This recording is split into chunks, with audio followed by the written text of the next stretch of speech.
evacuate further, it is allowed. मैंने कहा sir thank you, कहता है बस क्या लोगे ना, मैंने कह दिया बस इट इज एक्सेप्टेड, उसके बाद ये अल्फाज अदा करो, मैं थैंक यू करके बाहर आ गया। कुछ दिनों बाद जब SHO को ऐसी कोई डायरेक्शन ना दी तो हमने पूछा कि हजरत जाकर के व्हाट्सएप फाइल तो दिखाओ, तो फाइल मेरे भाई ने देखी और उसने कहा कि इसने FIR कार्ड नहीं किया बल्कि इसने दरियाफ्त किया भी नहीं 156। तो ये उसके अनाउंस्ड ऑर्डर के साथ उसके रिटर्न ऑर्डर का कंट्रडिक्शन था। तो मैं ये चीज़ लेकर सेशन जज साहब के पास मैंने कहा कि सर मैंने आपसे कहा था कि आपके 1-2 जजेस ने ये काम शुरू कर रखा है और ये आप देखें ये दूसरा इंसिडेंट ऐसा हो रहा है। उन्होंने कहा मैं ऐसे पूछता हूँ क्या पूछूंगा। सब्सिक्वेंटली उन्होंने इसे बुलाया है और इसे कहा गया कि आपने ये क्या किया। जब दूसरे या तीसरे दिन मैं कोर्ट में गया तो इसने कहा आपने मेरी कंप्लेंट की है। जी मैं तो आपको बड़ा ब्लड और बड़ा बोर्ड आदमी समझ रहा था और आप भी उस तरह साबित हुए जिस तरह फिगर में बना रहा हूँ, उसमें क्या फर्क है। आपने मेरी कंप्लेंट की, मैंने कहा जी मैं अगर कंप्लेंट करता की तो I was at liberty to move written application. मैंने तो और बात की जाकर कि इधर ये चोर बाजारी शुरू है, इसे बंद किया जाए, इसमें कोई मेरी गलती नहीं है। मैंने तो कहा ये बात की गलत है, आपने गलत किया। और सेशन जज साहब से मैंने कहा अगर इसमें कोई गलती है तो मुझे बता दें। However, उसके बाद इसके पास मेरे बाकी केसेस भी थे, तो एज यूजुअल मैं रूटीन में आता जाता रहा कोर्ट में। तकरीबन इसकी हर डेट तक करना हुई तो दूसरी डेट पे ये बात करता कि आपने मेरे अगेंस्ट ये कंप्लेंट की। तो मैंने कहा सर इस बात को छोड़ दें, अगर मैं कंप्लेंट करता तो फौरन अवेलेबल थे, मैंने सेक्रेटरी को कहा मैंने तो कोई रिटर्न दरख्वास्त नहीं भेजी। बहरहाल हजरत ये कहते रहे, मैं भी सुनता रहा और इतनी परवाह मैंने नहीं किया, काम से डाल कर दूसरे से निकालने वाली बात है कि इतनी मैंने उसे इतना मायूस समझा भी नहीं। अब वो जो दरख्वास्त थी जी उस पर तो आ गया ऑर्डर के दरियाफ्त करो। हमने से एक और दरख्वास्त दी कि भाई डिस्पाइट और वो उस मोहतरमा जो पिटिशनर थी उसके साइन के साथ दी गई कि इसमें तो अभी तक दरियाफ्त की है, ये FIR कार्ड कब करेंगे। सर आपने तो ऑलरेडी अनाउंस किया था, लेकिन दरख्वास्त में हमने ये वाले काम में कहा कि आपने दरियाफ्त का कहा तो अब ऑर्डर करें। बड़ी मुश्किलों से ऐसे लटकाते से हमने ऑर्डर लिया। ऑर्डर लेने के बाद यानी ऑर्डर से हमने करवाया और इसने डायरेक्शन इशू नहीं की जी रिस्पेक्टिव SHO को कि आप कॉग्निजेबल ऑफेंस अट्रैक्ट करता है और आप FIR रजिस्टर करेंगे, इसे ना किए काम। हम आते जाते रहे, इसने कहा नहीं उन्होंने क्वेश्चन पिटीशन फाइल की हुई है तो इसलिए मैं अब ये नहीं कर सकता। तो मैंने कहा सर क्वेश्चन पिटीशन फाइल होना इज नॉट सफिशिएंट, आपके पास कोई स्टैंडिंग ऑर्डर होना चाहिए ऑनरेबल हाई कोर्ट की तरफ से। अगर वो नहीं है तो आप इस ऑर्डर पे अमल दरामद करवाएं रिस्पेक्टिव SHO से। हाँ वो आना जब नहीं जारी रहा तो मेरे भाई जुनैद अनवर साहब उस केस में वकील हैं जी, इन्होंने क्वेश्चन पिटीशन फाइल की। ये इस बात को ये एडमिट करेंगे कि इनकी क्वेश्चन पिटीशन जब एडमिट हुई है तो उसके साथ कोई ऐसा स्टैंडिंग ऑर्डर नहीं है जिसमें रोक दिया गया हो कोर्ट को फर्दर प्रोसीड करने से ही SHO को। तो इसने कहा वो आज स्टैंडिंग ऑर्डर लाएंगे, वो कल लाएंगे, इसमें काफी दिन गुजर गई। हाउएवर स्टैंडिंग ऑर्डर ना आया काफी दिन तक, तो फिर इसने कहा कल आ जाएगा, उसमें एक दिन फिर वो आ भी गया। तो वो जो मोहतरमा की तरफ से दी गई दरख्वास्त थी, एयरपोर्ट दरख्वास्त हमने दी थी, उसमें प्रोसीडिंग चल रही थी, तो वो इन्फेक्टिव हो गई ऑटोमेटिकली जिस वक्त स्टैंडिंग ऑर्डर आ गई। अब उसमें फर्दर प्रोसीडिंग की जरूरत मैं नहीं समझता कि कुछ रहती थी या रहती, लेकिन इसने अपने पास रखी है। और जो इसका रवैया है, अगर जज बायस हो जाए या उसके जज में कोई ऐसी बात आ जाए तो मेरे ख्याल में ऑनेस्टी का तकाजा ये है कि वो उसे उठाकर खुद ऑनरेबल सेशन जज साहब के पास भेज देते कि इसमें कार्रवाई होनी है या नहीं होनी है, इन्फेक्टिव है या कुछ भी है, इस पे आप करें। बहरहाल उसके बाद भी जब भी मैं कोर्ट में गया तो सिलसिला यही रहा था। आके 25/2/2021 को मैं सेशन कोर्ट के बाहर खड़ा था तो मेरे कब जवाब ने कहा कि ASJ फाइव साहब की ट्रांसफर हो चुकी है सर और आप उनसे मिले नहीं है। उस दिन मीटिंग में अपने लिए उन्हें बुलाया गया था तो कुछ शायद चले जाए मिल जाए आपसे। हजरत ASJ 3 साल की जो कोर्ट है जी वो सब जगह में है, जो ग्राउंड फ्लोर पे है, उससे होकर एक रास्ता यानी कोर्ट अंदर जाके हम बाहर से गुजर के जाते हैं।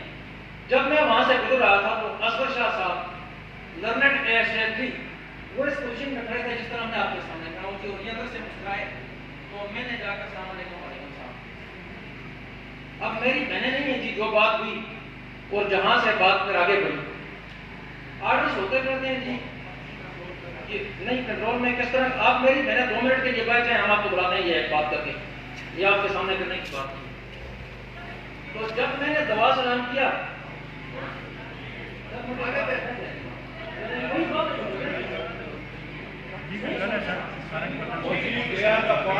लीगल है सर, लीगल है, करें सर। सर आप पसंद करेंगे सर कि मैं उनके सामने कोई प्राइवेट पार्ट का नाम मैं लूंगा सर, तो बात नहीं। You should deport. अच्छा बात मुझे करने दें प्लीज भाई, बात करने जाओ भाई। Do it ji, do it. आपने मेरी कंप्लेंट की तो मैंने फिर एज यूजुअल मैंने वही जो आपकी बात छोड़ दी।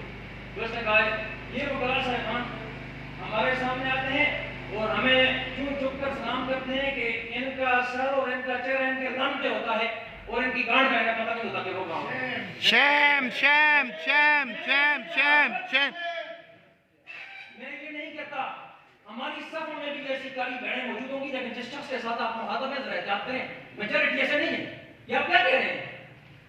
तो इसने मुझे कहा बात सुनो, वो जो आपकी मुवक्किला है जिसके अल्फाज हैं जी, अगर इसमें मैं गलत बयानी करूं तो मुझ पे अल्लाह का कहर नाज़िल हो जी। तो इसने मुझे फिर कहा कि अच्छा आप बात सुने, आपकी वो जो मुवक्किला है जिसकी वजह से आप कौन बरासू जिसकी वजह से आपने मेरी शिकायत की, कौन बड़ा अच्छा जिसकी वजह से आपने मेरी शिकायत की जज साहब के सामने, मुझे कहती है कि आप उस लड़के को कहें कि वो कुरान पे हाथ रख कर कहे कि उसने मेरा अबॉर्शन नहीं करवाया। तो मैं कहता हूं कि मैंने कहा कि जब तुम मजे ले रही थी उस वक्त तुम एंजॉय कर रही थी, उस वक्त तो मैं कुरान याद नहीं लाया। तो मैंने कहा यार आज मुझे यूं लग रहा है कि मेरा आना कुछ आपको इज्जत देना कुछ आपको नसीब नहीं हो रहा, या फिर हो जाएगा अदालत में। But even then, I adopted restraint. I left the court. उसकी वजह ये थी मैं कोई उसे डर भी नहीं रहा था, लेकिन उसका वो स्टाफ जिसने जो किरदार सब्सिक्वेंट अदा किया, मुझे उसका पता था कि मेरे साथ कोई वकील जो आनी है जो कहे तो कहे कि सही है अल्फाज अदा किए। उसका रीडर था जो कि दाएं मार कर हंसता आकर वकील साहब के साथ ही कैसी बातें कर रहे हैं। शेर मोहम्मद तंदूरी नाम का उसका कोर्ट और उसके वो जो कैपियो साहब उनमें हफीज साहब खासकर वो बैठे हुए थे। ये खड़े ऐसे बातें किए, हाथ इस तरह पीछे लटकाए हुए। अच्छा मैं सर बाहर आ गया, उसके दूसरे दिन 26 थी और मैं खुदा को आई कि मैं सोया नहीं। मैंने अपने दोस्तों के साथ बात भी की, लेकिन मैंने ये कहा कि ये वो जो प्रोसीडिंग है 2 के वो सक्सेस हो चुकी है, उसमें कुछ नहीं है, लेकिन डेट इसने तब तुम्हारी प्रोसीडिंग चलो वो आ जाएगी मोहतरमा, तो उसके सामने मैं इसके साथ बात करूंगा कि आपको इसने इस तरह कहा था। तो वो आ गई और मैंने शाकिर भाई को भी साथ लिया और उस मोहतरमा को लेकर इसी कोर्ट में गया। ये 27 की बात है, 27 प्रैक्टिस थी। जब मैं सर इसकी कोर्ट में पहुंचा तो ये खुशगपियों में मसरूफ थे। एक और पार्षद किरदार लर्नेड ASJ 4 मोहतरमा का नाम सुंबल नसीर है गालिबन। ये बड़ी जबरदस्त खुशगपियों में मसरूफ थे और अंदर से रूम से हंसने की आवाजें इस तरह आ रही थी जिस तरह सुल्तान का डायलॉग हुआ करते थे कभी फिल्मों में। तो मैंने रीडर से कहा हजरत को बुलाओ यार। तो रीडर ने कहा ये अभी अंदर गए हैं तो आप बात नहीं करनी, बात करनी है। ये बाहर आए तो मैंने कहा सर ये मोहतरमा है, आपने जो कमेंट्स किए तो गुलाम में बताया आपने ये बात की। तो उसने कहा मैंने कहा है मैं भी कहता हूँ कि आपने मुकदमा के मतलब भी सर ये अल्फाज के इसके मतलब भी ये तो कोई अच्छी आदत भी नहीं है, अच्छी बात भी नहीं है और आपके साथ ये अप्रोप्रिएट महसूस भी नहीं करता। तो कहते हैं छोड़ो यार। मैंने कहा ये इनको फिर इस बात पे उन्होंने कहा कि हाँ मैंने मुकदमा के अगेंस्ट भी कहा है ना, तो क्या हो गया? मैंने कहा आप उन वकीलों के अगेंस्ट बातें कर रहे हो جب آپ نے ایک بکرا اور 20,000 روپے لیے کچھ دن پہلے اور آپ نے میری محنت کی کہ آپ قاسم جہانگیری اور عثمان ابراج سے میری جان چھڑا دو. اچھا پھر اس کے بعد آپ کی باقی جو ریپوٹیشن ہے آپ اس وجہ سے آپ اس وقت ڈسٹرکٹ کنسیشن دیکھ رہی ہیں اور آپ ایڈیشنل ڈسٹرکٹ کنسیشن دیکھ بیٹھے ہیں. تو سر یہ آپ اس محترمہ کو جو کہہ رہے ہیں اگر یہ آپ کی بیٹی کے ساتھ ہو تو پھر تو اس نے کہا کہ میں اسے گولی مار دوں. میں نے کہا میں تمہیں جانتا ہوں تم جتنے ویکتی ہو تم ادھر مجھے کہہ رہے ہو آپ نہ اس بیٹی کو گولی مارو گے اور نہ آپ ادھر زیادہ بیٹھنا دو. اس کے بعد سر ظاہر ہے بات آگے جانی تھی وہ چلی گئی. مجھے بھی غصہ تھا اس دن میں بات کرنی بھول گیا تھا مکرا والی اس غصے کے عالم میں. اب اس کے بعد ہمارے درمیان کون تکرار ہوا شاید محمد خان آ گئے. میں باہر نکلا انہوں نے مجھے نکال دیا. جب میں سر دروازے سے باہر نکلا تو اس نے ایک میجریٹ تھا یا کسی کی کوئی مونی کتاب تھی اس نے وہ اٹھا کر باہر پھینک دی. تو وہ جو باتیں ہوئی ہیں یہی باتیں تھیں میں نے اس کے سامنے کی ہیں. اب آتے ہیں سر اس بات پہ as per my legal knowledge or the permission of all my learned brothers کہ اسٹاف نے جو کیا جو میری باتیں ہو رہی تھی شروع میں اس کے رپورٹ میں آ کر انٹرنیم کیا اس کے ریڈر نے انٹرنیم کیا جو کیا کہ ایک آدمی جو پریزائڈنگ چیئر ہولڈ کر رہا ہے اور پریزائڈنگ چیئر بھی کسی بار کا پریزیڈنٹ نہیں ہے کسی ہم ان سے زیادہ بہت سے یہ بات نہیں ہے کسی اور سیٹ پہ نہیں بیٹھا ہوا وہ منصف ہے. اور جب اس نے یہ باتیں پہلے دن کی تھی میں نے اسے کہا تھا کہ آپ فریق بن چکے ہیں جی اب وہ محترم آپ کے لیے سائلہ نہیں لی آپ اس کے لیے منصف نہیں رہے.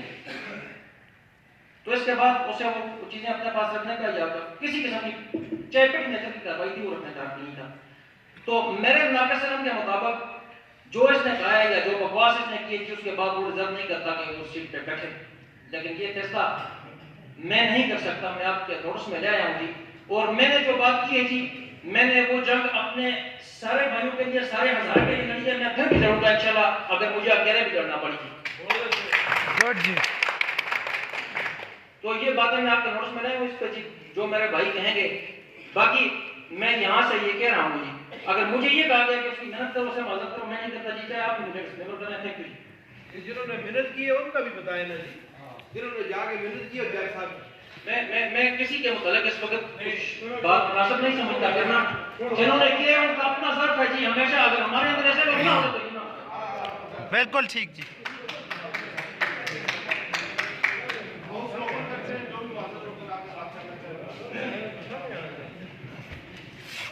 یہ فیمیل ہے اس کو واپس کیا گیا تھا اس سے ان کو بھی ملا لیا.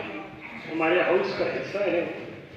کچھ باتیں ایسی ہیں جو ان کے سامنے نہیں کی جا سکتی باہر بھیج دیے. اب مجھے آنا چاہیے. Obviously they are part of the house, sir. Yes, they are the part of house.